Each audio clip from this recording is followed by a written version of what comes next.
Mahirap ang buhay dito sa abroad.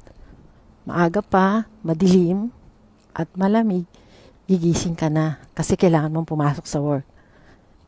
Katulad ngayon, it's already 7.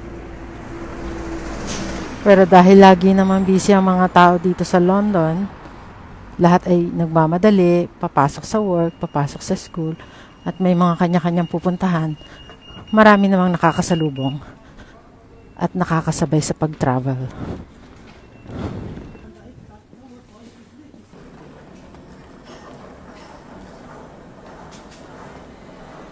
Ayan, parating na yung tren na sasakyan natin para makarating tayo sa ating final destination.